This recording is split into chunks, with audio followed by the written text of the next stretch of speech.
I did a wake and bake before I came here. You did? Yes. We are rolling now. You want to hurry up and get to the American Coney Island spot? Yeah. Because you're jonesing? Yeah. I'm all high and you hand me a fucking coney and make me wait a half hour. Because you love him, don't you? I do. What do you love best about him? He is high. Roll it.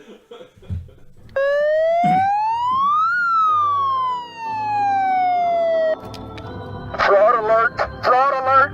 You're a bum, Chrissy! You're a bum! Sell the club! You're a bum! Well, the tightwad owner of the Detroit Tigers, little Chrissy Ilitch, was too cheap to buy a professional bat or a competent arm at the trade deadline, and now the Tigers are out of the playoffs. We the people own this stadium, but cheapskate Chris keeps all the revenue.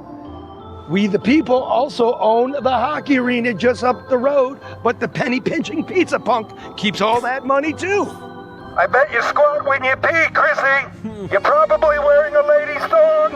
I bet you like dominoes better! I bet you throw like this! Sell the club, you bum!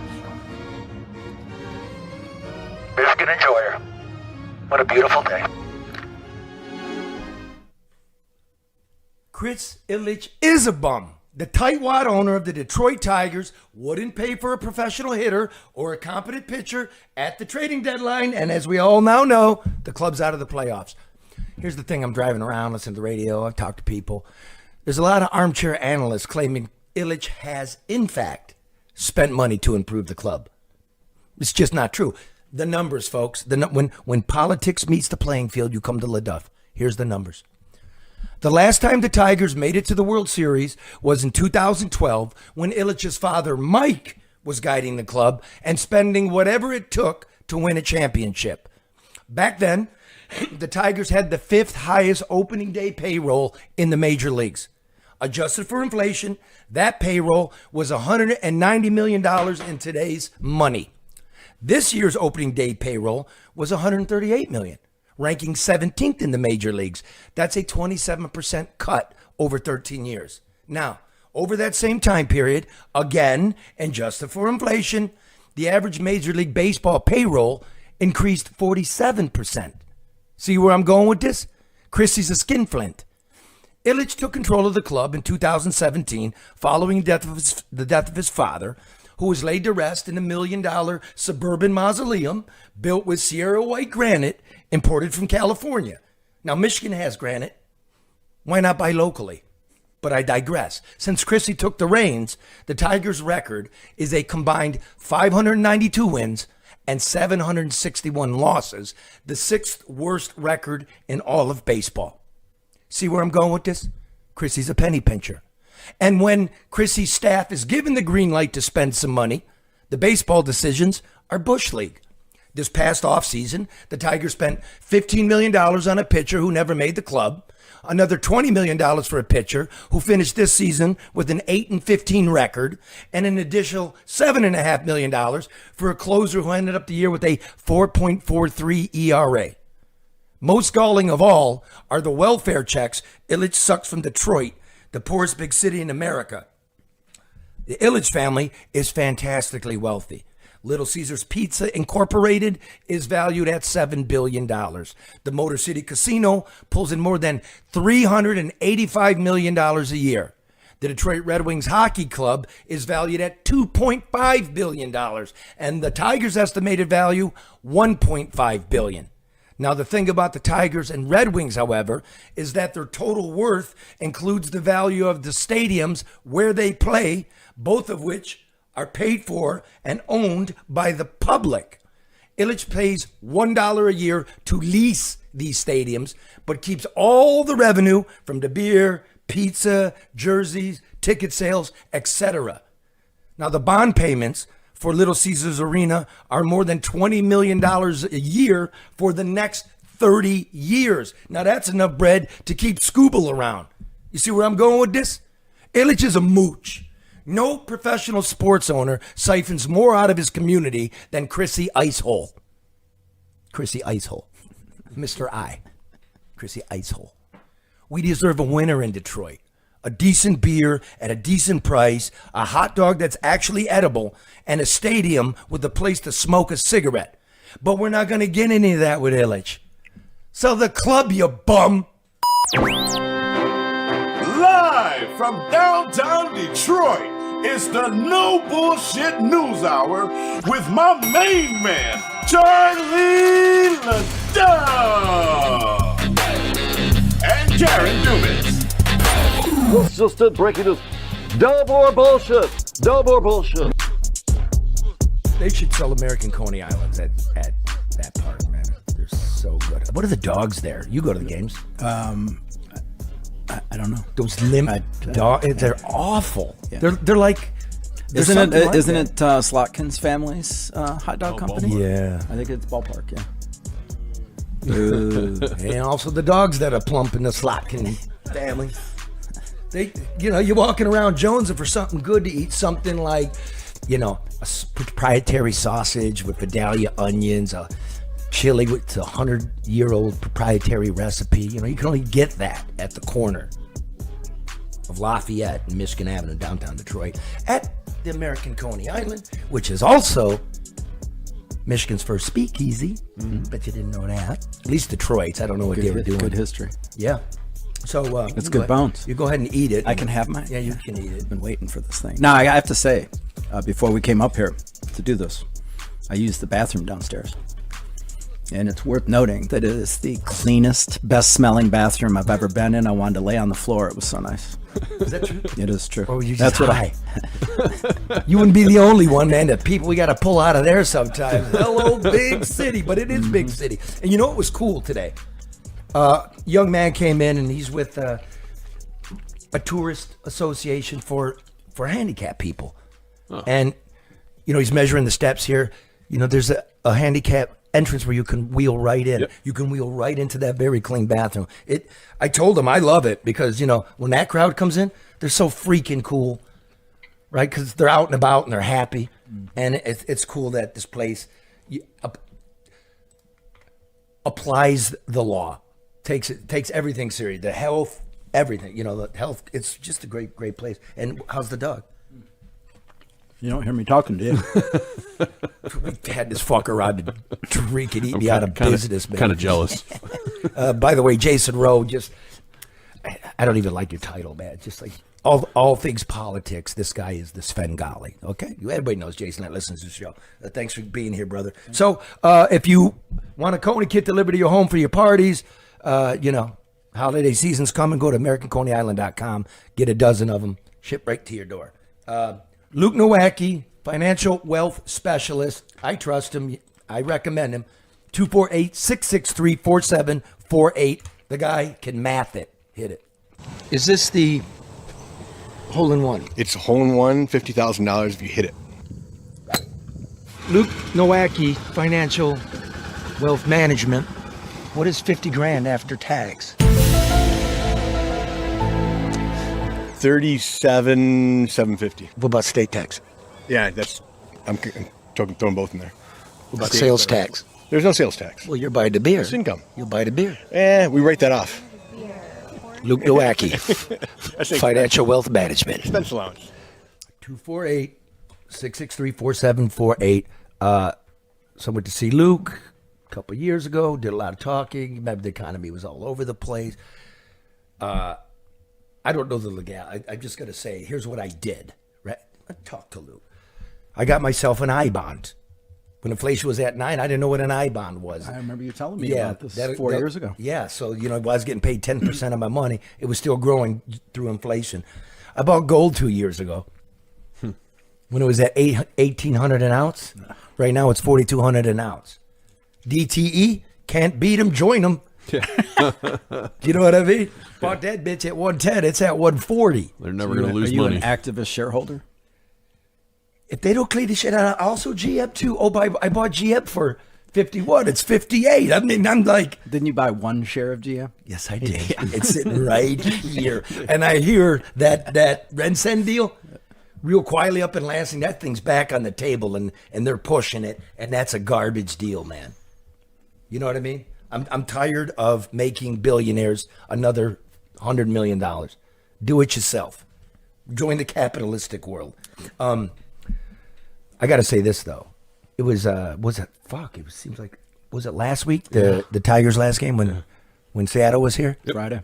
Beautiful day. Come back. Riley Green steps up. He dribbles the ball. The crowd boos the shit. I'm like, why are you booing your guy, man? You're a fan. Next time he comes up, he strokes him, puts it in the seats. Now everybody loves him again. Now everybody hates him again. But I want to thank my community because I don't go out anymore. You know what I mean? I just hide, and I love baseball. I love the Tigers. I can't stand the owner. I want him to sell it, but I love that old English D. And I love the city. And I went there, and the seats were really good, too good. I didn't like them. So I went up to that deck, the cement deck where you could stand around. It's a good place to watch a game on a sunny day. Yeah, and the TVs are there. It was my community was so nice to me, warm and welcoming and thanking me for the work we're doing. Like, they see it. And I don't know if they see it. You know what I mean? And I met the guys from Cass Tech football team, 1992. Guys from my own football team, 1984. Livonia Churchill. I want pictures of you in a football uniform. That was pretty good, dude. That was the missile, man. No, were you a nose guard? Fuck it. I was everything, yeah, but I was a nose guard. And I would hit you back when you could lead with your head. I hated blocking people like you. Fuck, right. Small and wiry, hardest kind of block, yeah. Remember, chop blocks were legal then? Oh, yeah. They coached them. Huh? Mm-hmm. They coached them in fuck, practice. yeah, You were learning how to. You all of a sudden, like you're playing Ann Arbor Pioneer, and this guy's going to Michigan. He's on his way, and like you're doing the film work, and it's like you got him. Oh, took him out in the first quarter. It's like my job's done. We got smoked, man. I think we got shut out. But there was a guy, hockey player, a couple hockey players from Churchill. Guy was a year older, so of course I don't know you. Juniors don't hang out with seniors. He goes, LeDuff, you don't recognize me? I go, dude, that was 40 years and 40 pounds ago. But it was great. The cops, the sheriff's deputies. So I just want to reiterate, I moved back here to raise my daughter because I wanted her to be of you. You are the greatest people in the world. I love you. I love this city. I love what we're about. We're a very unique people. And thank you all very much for a really good afternoon. Well, I'll tell you, when I read your book, Detroit, An American Tragedy.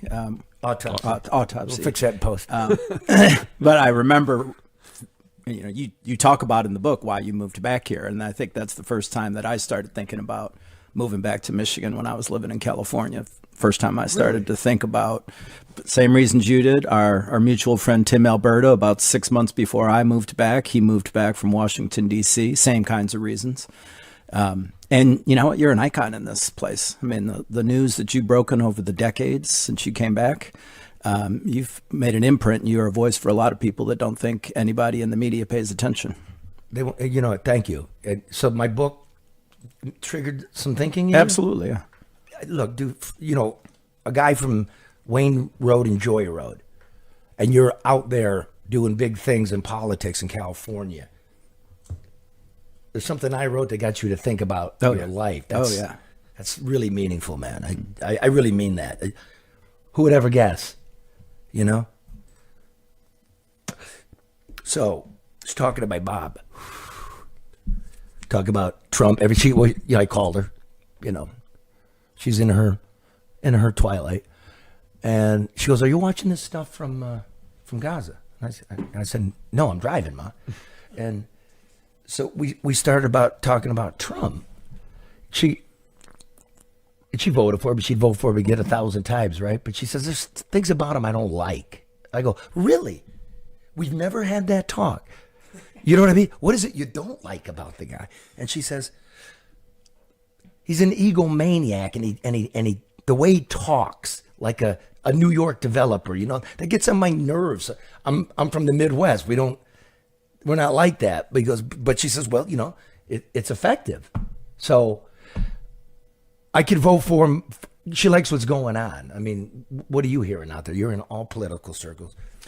Listen, I think that's the trade-off that everybody that voted for him made, that there's a lot of things they don't like about him, but in some cases, there's a lot more things they don't like about the current situation in our country, and somebody that's going to go shake it up. But then, whether you like him or not, you can't argue that this guy just blows through any wall put in front of him to get what he wants. And you're seeing that on the stage. And if you go through the list of things he said he was going to do when he ran, and how many of those things he's accomplished, and he did it in extra legal ways in some cases. And I don't mean he openly violated the law, but he found a way to work around congressional opposition, executive branch opposition within his own departments and agencies, and even within the courts. I mean, we talk about weaponizing the justice system. That's been going on for a long time. It is certainly not unique. I would say what's different about Trump is, rather than just taking it the way folks on the right had for so many years,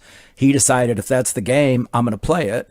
And he's using the courts to his advantage. He's not breaking the rules, but he is using the courts to pursue his agenda and to go after his enemies. So I think he studied the law. His people wait, okay, whoa. Why are we not doing this if they're doing it to us? But we're going to stay within the parameters. I'm not going to spy on you. I'm not going to fake evidence for FISA warrants, right? We're okay. Things that get brushed under the rug by the mainstream media is if they're inconsequential, because if they're targeting him, they're justified. That's the problem with the left.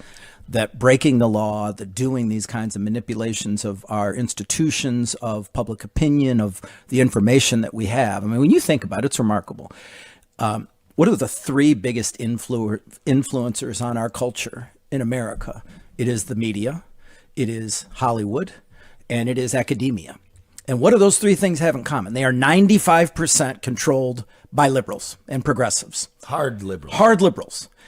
Yet this country continues to vote right of center and behaves right of center in spite of all this indoctrination. And I think it shows that that's who the American people really are. And they're sick of what they're seeing. And so those institutions that we're supposed to trust, that have been betraying us and manipulating us, no longer have the sway over public opinion and culture. Well, there's in this a country. fourth now, because now there's the advent of social media. So Absolutely. we can talk Which to each other. circumvents the other three. Yeah.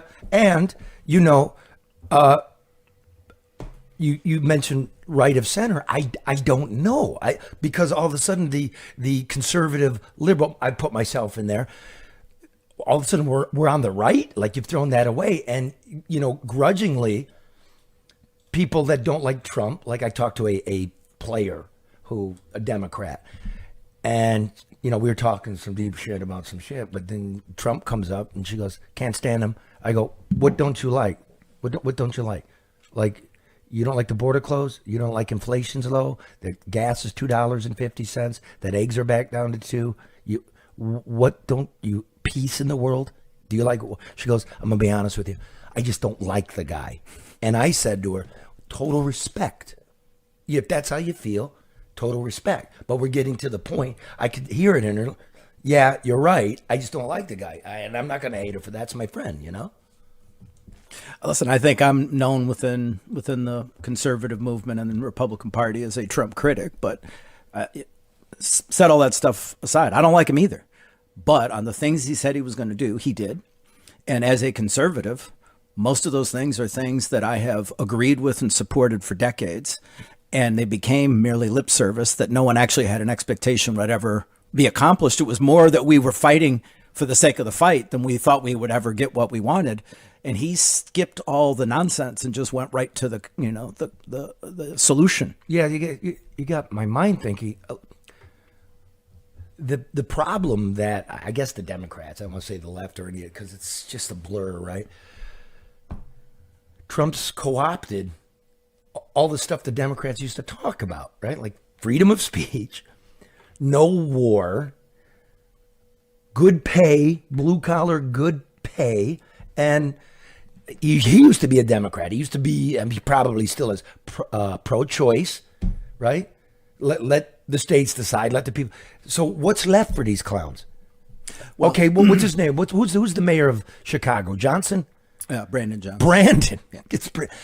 So 2 years ago, he's bitching that the governor of Texas is putting illegals on buses and dropping them off in his city. He's bitching about it. Now he's bitching about we're coming to get the illegals out of his city. I don't understand these shitheads. Well, but you know what? You get the government you deserve. This guy was the head of the teachers union. No, nobody deserves that government. But they voted for him against a very credible business guy, moderate Democrat, who was the police commissioner or chair of the police commission board. Very credible guy. And it became this progressive cause that Brandon Johnson, the teachers union boss, should be the mayor. And you see, I mean, at one point, this guy was at 16% approval rating. Is that where he came from, the teachers union? Yes. The one that spends CTA more than boss. anybody Yes. gets the worst results He was after the CTA. Detroit? Yes. Wow. Paul Vallis was a very credible, successful business guy, great record, very little to criticize, but they turned him into, the MAGA character, even though he was a Democrat.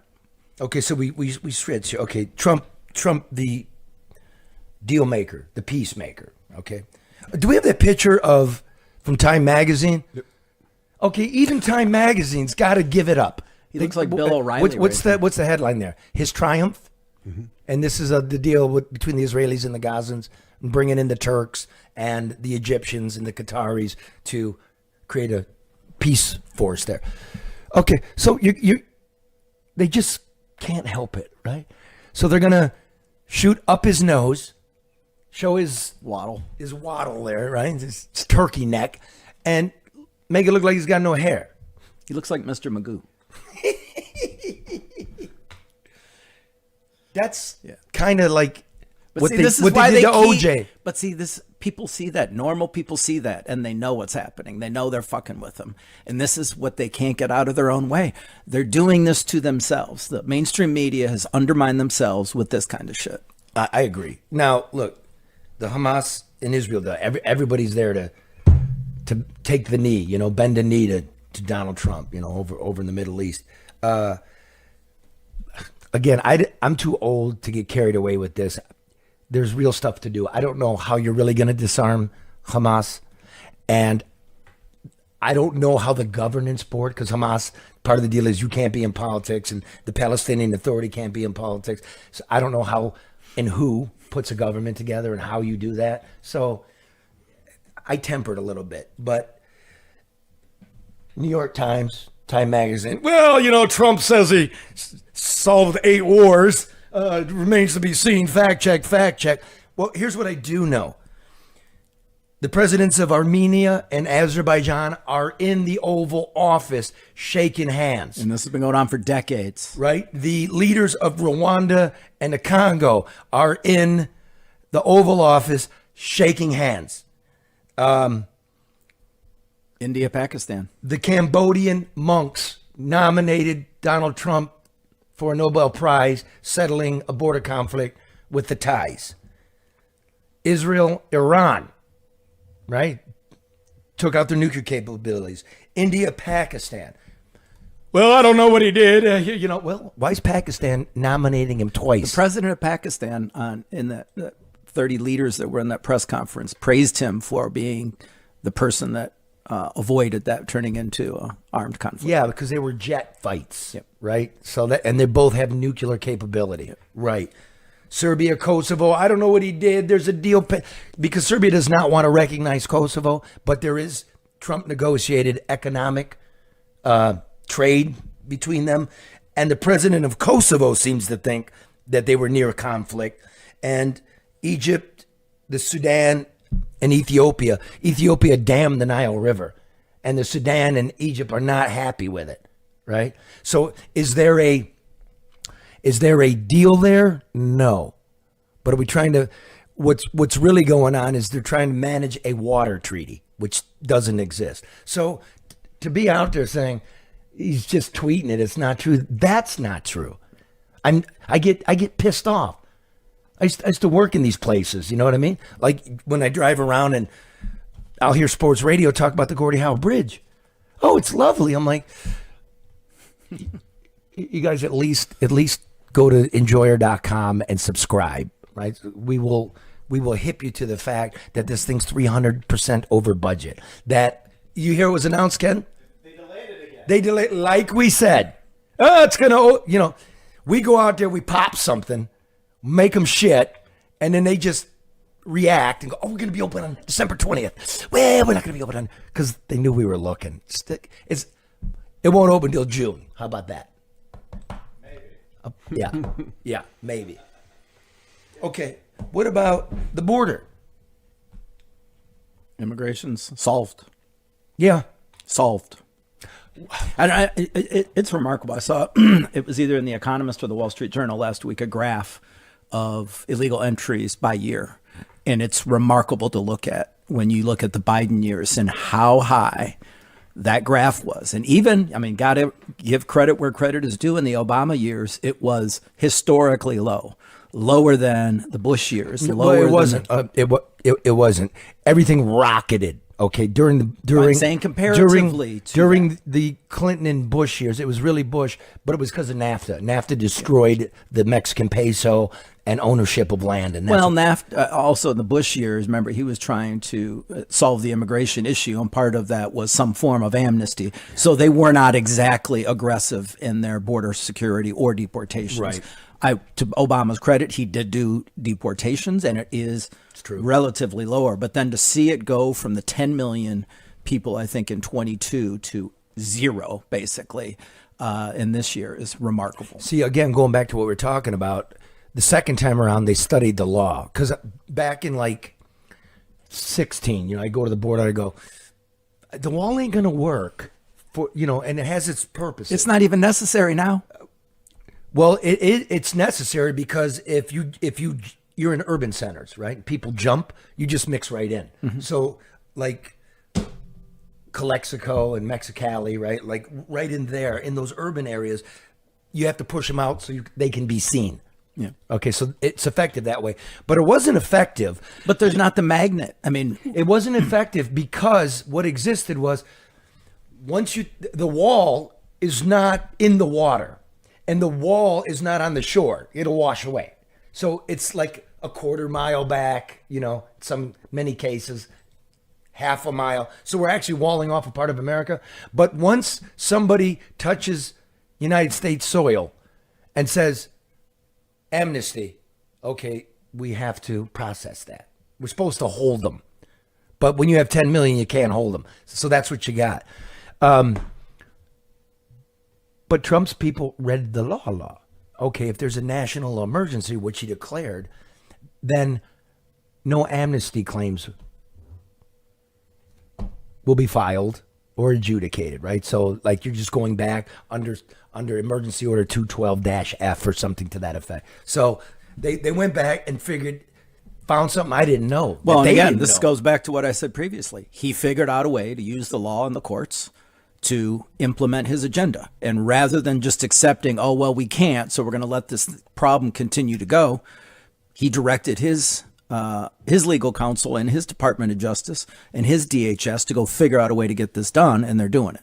But I think why I say the wall doesn't matter anymore is the self-deportation thing that Mitt Romney was mocked for is legitimate. If you go to a country where you are not welcomed and if you are caught, you're going to be deported, that is not a quality of life. Nobody wants to live that way. I don't give a shit what your situation is, unless you're in a war-torn place and at least you're not getting shot just for being who you are.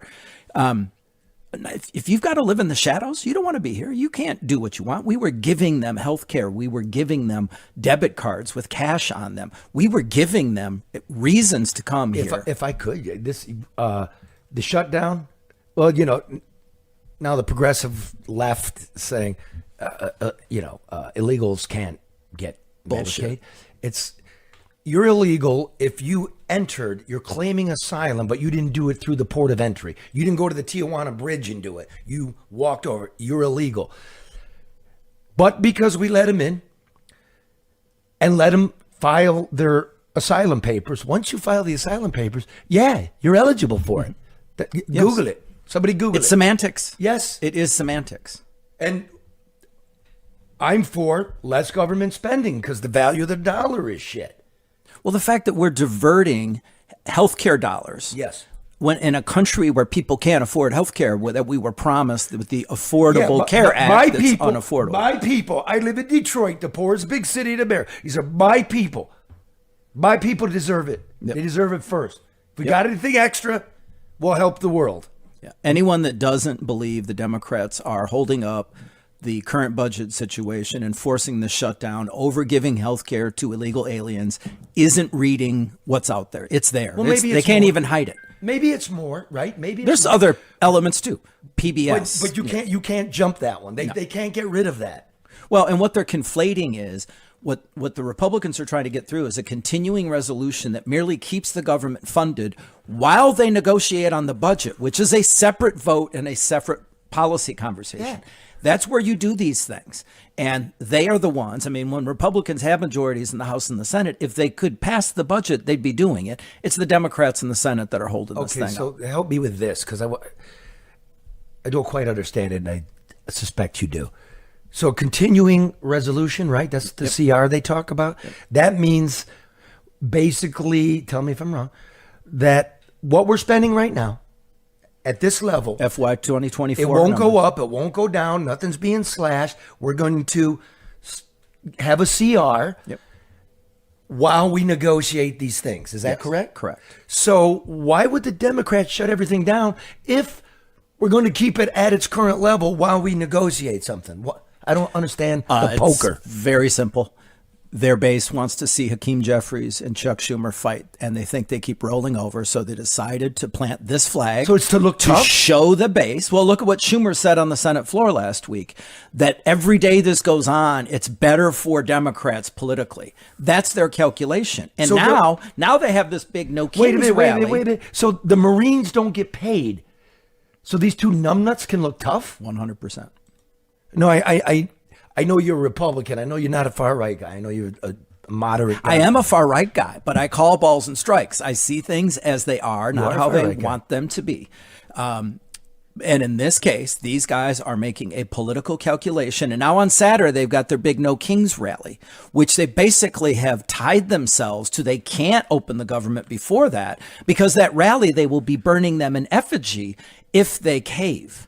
And so it's going to be through this fucking rally on Saturday, and they're going to have to continue the fight to look like they're doing something for at least another week, except they don't hold any cards. It's their constituencies that are going to be permanently laid off from the federal government. That's who's going to get fucked. Do you think Trump gives a shit about Department of Education employees, Department of Interior employees who are, dues paying members of Ask Me? No. Those guys unemployed, and then he can put his people in these agencies. Well, you could the be Democrats hold no cards. You could be sure if there's a big rally in the Capitol again, they're going to be National Guard there this time. Yeah, I imagine so. Yeah, right. Given They're already the there. environment Are that they we're not? in right now. Are they already not there? They are. Has They're the crime still- rate in I was in DC D.C. gone last up? week. I saw guardsmen on the metro stations, everything. I got to say things. I mean, I talked about it last time I was on about Did you go by Union Station? I did. Is all that homeless shit out It of is. Yeah, it's quiet. It's deathly quiet. Is it nice there? Yeah, it's clean. I mean, they're doing some construction. No, I mean, is it nice in D.C. again? Yeah, Did you go out to dinner? I did. Yes. I did a lot of walking in the worst parts of Northwest D.C. Or the tough parts? Let's say tough. They're bad. Because I don't know what worst means, but, just the worst part. They're tough. Rarely have I felt a concern for my security at 10:30 in the morning at a McDonald's. What about, I just want to do this with tariffs, right? It's because it is a tax, Mark. It is a tax on the American people. They can't say it, but I'll say it. You can't raise taxes and get away with it in this country, right? So your taxes got cut, and then the price of stuff went up because of the tariffs. But there's a purpose to it, which is to reshore good-paying jobs. So if your balance sheet, your household checkbook balances out, you got a tax cut, but you're paying more for goods. And the reason we're doing that is to make American labor competitive with those locking us out and keeping the Chinese out. That's what's going on. But I want to just read you something about how the world economy has outpaced economic thought. I studied economics and finance, and this is the core of what they teach you, which is comparative advantage. And what that simply means is each country should make what it makes best, even if one country makes both things more efficiently, right? So the English should make cloth. If they make cloth and wine better, they should make cloth and let the Portuguese make the wine. That way, why you sit there through a semester. There are mathematical formulas for this. So each country should do what it does best, and we shouldn't have tariffs. Put up that slide. This is Sir David Ricardo, 1817. Modern trade, world global trade, is based on an economic theory from 200 years ago. It's called the Principles of Political Economy and Taxation. You got to study it in college. This rightly was what Ricardo came up with, but here's what Ricardo wrote about both money, which is capital, and people, which is labor. Ricardo wrote, experience, that's his scientific foundation, is what I've seen in life. Experience, however, shows that the fancied or real insecurity of money, when not under the immediate control of its owner, together with the natural disinclination which every man has to quit the country of his birth and connections and entrust himself with all of his habits fixed to a strange government and new laws, check the migration of capital, factories, money, and people to other lands. It won't happen. This is a postulate. Money and people will not leave because they love their country. These feelings, which I should be sorry to see weakened, induce most men of property to be satisfied with a low rate of profit in their own country rather than seek a more advantageous employment for their wealth in foreign nations. He said, my theory is fucked if capital and labor can move out of country. What's happened in the last 30 years? WTO, NAFTA. So PNTR. When they go on TV and they go, the tariffs are bad, like, you don't understand the economic model changed. Well, and I mean, what the Trump administration is now saying, we've seen these revised jobs numbers, even with his new, head of the Bureau of Labor and Statistics, revising job numbers down. They were negative last month. But what they're saying is watch Q1 of 2025 or 26, because that's where you're going to see. To your point, what they're trying to do is bring American jobs back to the U.S. And because of the tariffs, we're seeing the inflation rate and we're seeing jobs because people are trying to navigate a more expensive labor market. But at some point, the administration's calculating on us seeing the benefits that you're talking about. Job growth growing here, wages keeping up with those jobs, and creating a better domestic job market. But that's the gamble. And I would say there's people questioning that you can see it that soon. Well, maybe this crew of economists has figured out that the model is gone. Now, if you raise tariffs above what it costs you to make it with American labor, then you're going to move your factory, basically our factories, back in. Why don't we make our iPhones? Apple's an American company, building the shit in China and bringing it back because it's cheaper. So make it cheaper to be here, and then we'll all win. I'm for that. I'm a Detroiter. I'm for us making the cars. You know what I mean? Mm-hmm. They fucked us. I lived through it. So, no, I don't have to like the cat, but I like what's going on. And I think a lot of people do. And they better, because you got fucking Don Lemon. But what we're going to find out is, are they going to be willing to stomach the economic pain that it takes to get to that promised land that we're being told is there? And I believe it can be there. Watch the math again. It's going to be interesting to see if here's your tax cut. Well, I raise your taxes. And I'm raising your taxes on goods to get you better wages. So I'm going to balance it and then try to get our factories back. That's the play. To keep China from dumping their shit in here through our neighbors, Mexico and Canada. Canada caved. Dude, you're not going to import shit from China, put made in Canada, and dump it in Detroit. No, sir.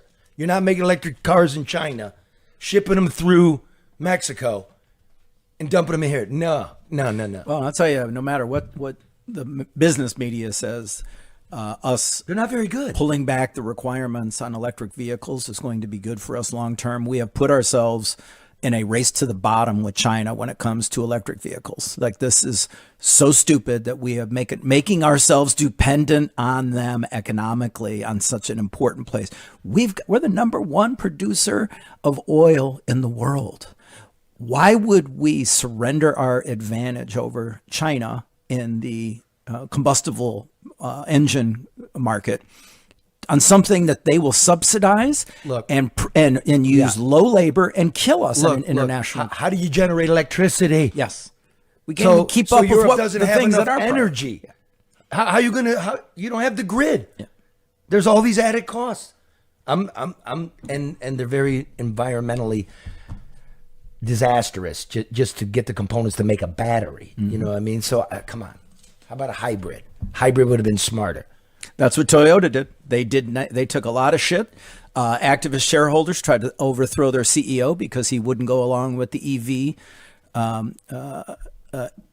movement, whatever was being forced on them and encouraged amongst these activist shareholders. They doubled down on hybrids, and guess what? They dominate in the hybrid market. And they're doing better than a lot of the American automakers. Yes, dude, it's hot in here. I'm getting all bothered. Just put on my Mando deodorant plus sweat control. And I love you're doing it because it's for a real working guy. With a Stay Classy t-shirt. Stay Classy, Detroit. That's made in Detroit. I mean, they got a lot of good stuff, man. Look it up. Holidays are coming. Okay, smell this. Smell that. Do I have to do it after you put that I on? think it smells armpits instead. Well, you're a working guy. Come on. Isn't it like light? It's very Isn't it? I like it. Slightly citrus, but it's. You try it. Well, I've got deodorant on. Thanks. Oh, okay. Well, you don't have Mando on. Yeah, you don't have Mando. Do you have the whole body deodorant? Pits, packages, and feet? I don't, but I'm going to look into it.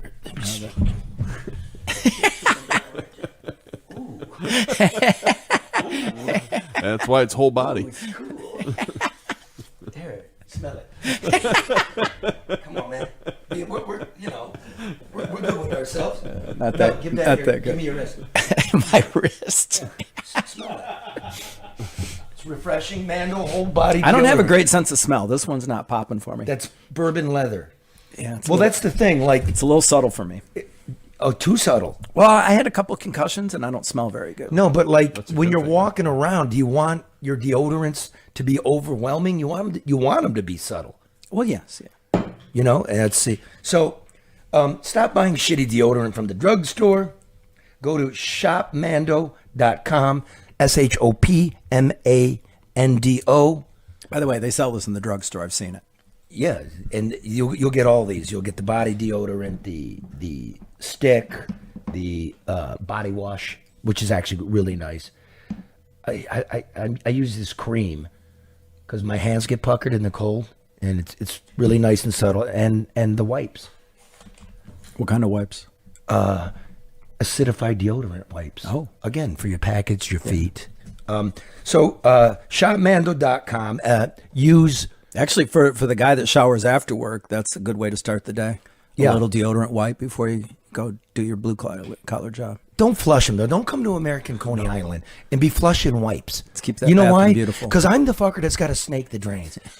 the wipes. It's devastating. There's nothing worse than having to work on a public toilet. You know what I mean? But I'm a working guy, and I don't want to stink like a public toilet. So I go to shopmando.com. I use No BS Newshour. Get 20% off. Shop Mando. What up, though? Know what I'm saying? Just no BS. Isn't that the code? No BS. Yes. Yeah. What was it, Ken? You got some? No BS. No BS. There you go. Did they arrive yet? Tomorrow. Did you get regular shipping? I did. I'm telling you, bro, you should have got that thing expedited. Because he was late today, right? And he's a little sweaty. But he can't wait. Ken, I want you to make a video getting ready and just, while I do the read, you can show everybody how a real man gets ready with a real product. Shopmando.com. Beautiful. And no BS. Okay, so where you going? Got stuff to do? All right. All right. Where we going here? Where we going, Mark? Dirt time. Oh, okay. Disaster. Yeah. Give me some breaking news. This fucking town's on fire. Remember I talking about dirt forever? Dirt. And now it come to find out that the Northland Mall contaminated shit's been thrown in Detroit. It's sprawling. There is now the Detroit Police Department's organized crime unit pulling through all of it.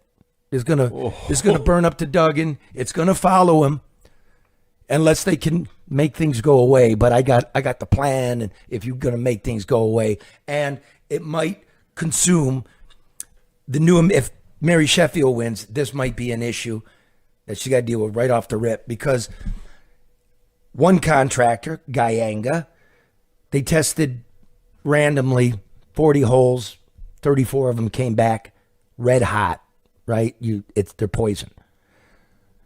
He got thousands of demolitions that he did. So you know how much it costs to like test a hole? It's thousands, right? Maybe 10,000. And to replace all that dirt and shit, 60, 70, 80,000.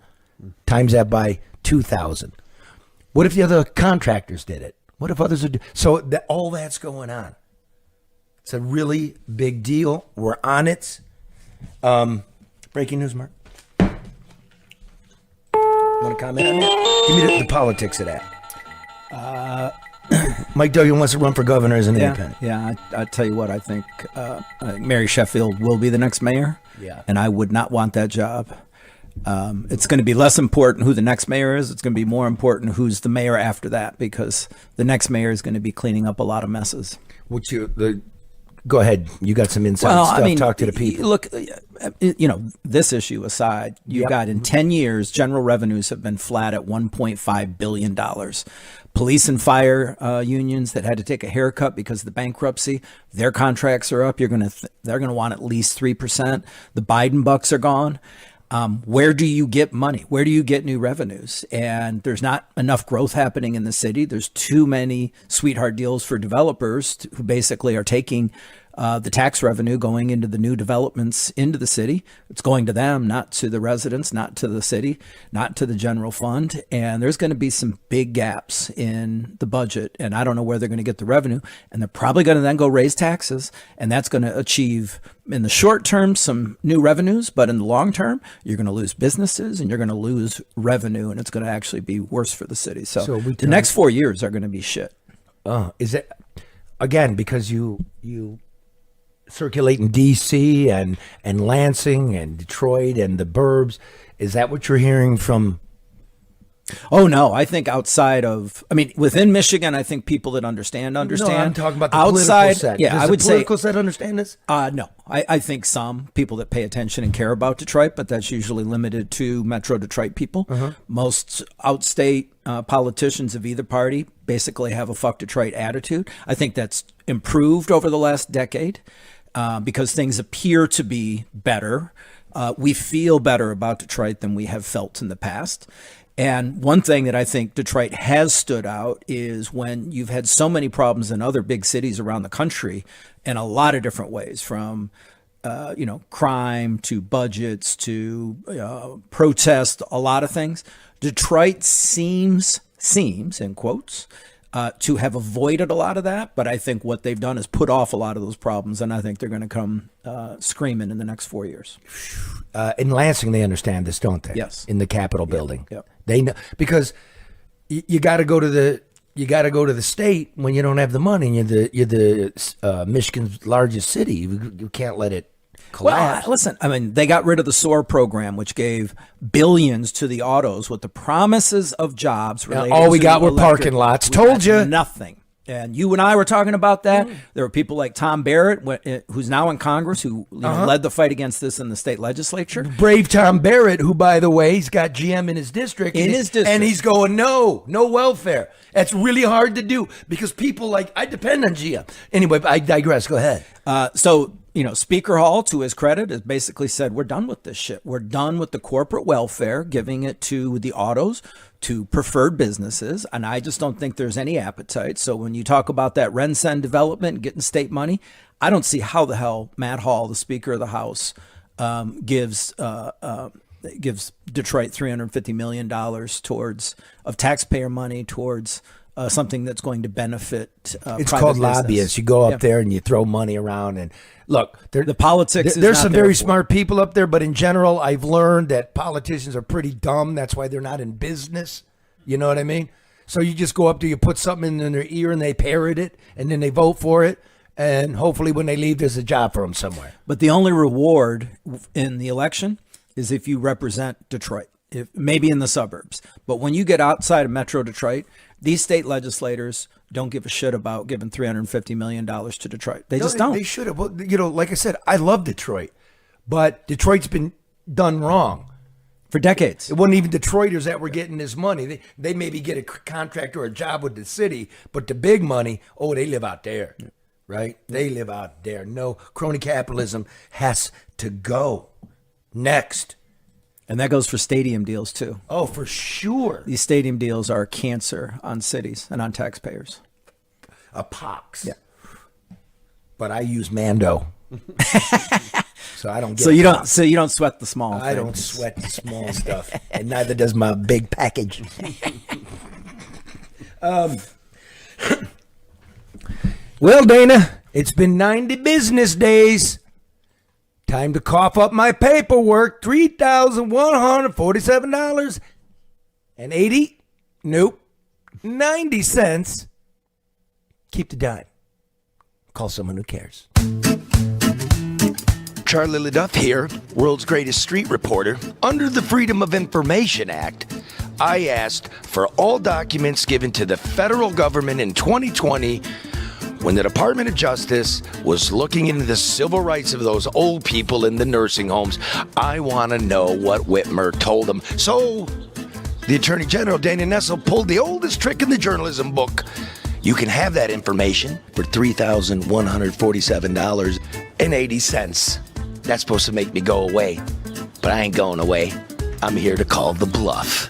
The great state of Michigan, $3,147.80.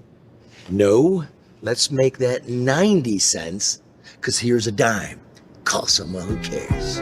Here's a dime, go call someone who cares. You left me. Friday. Attorney General's office. Closed.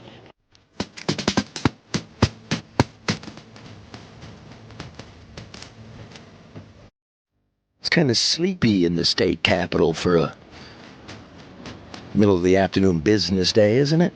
Everybody's probably working their second job, which is being investigated by the legislature. You're in trouble. If I was you and I was working a second job, I'd be leaving that second job right about now. Keep going. Next door. Look, it's the only two guys working in Lansing. The Menon Williams, the meningitis. I don't know. Here to see the FOIA coordinator. Got a check for my Freedom of Information. Citizen. Citizen and filmer. I'm also a citizen. Maybe she could come down and just get it from me. She in today?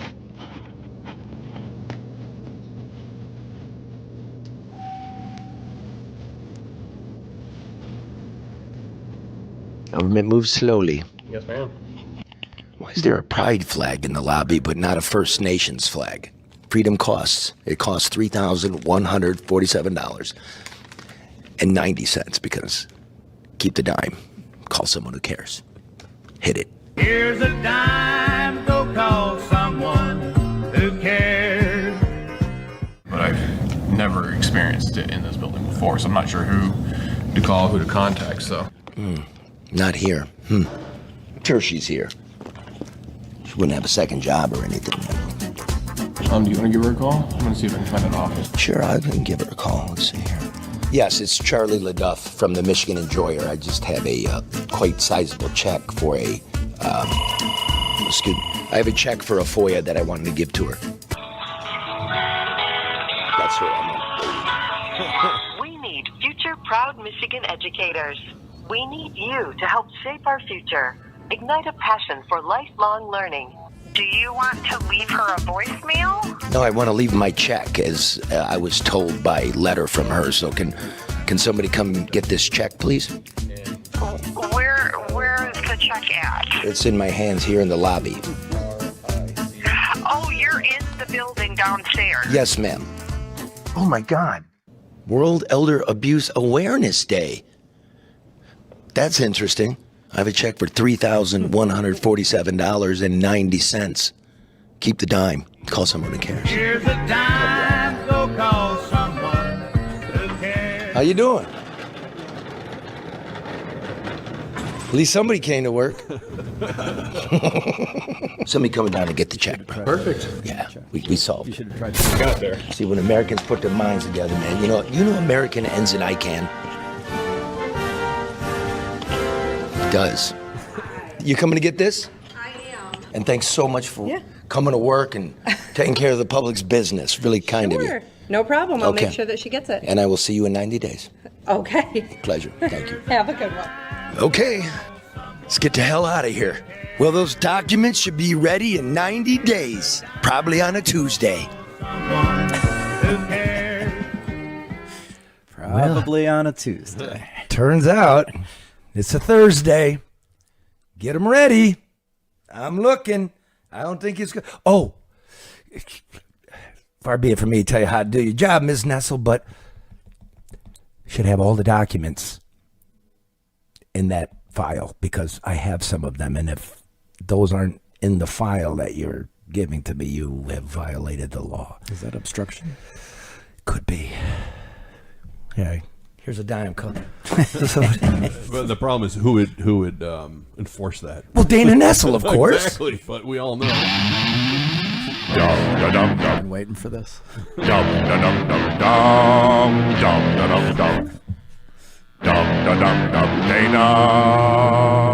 Speaking of next Tuesday, y'all remember what happened to me?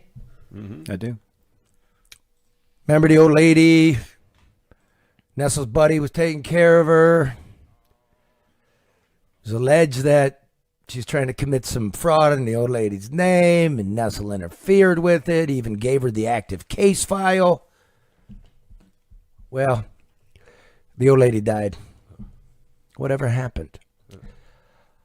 I can't tell you until next week. But hit it.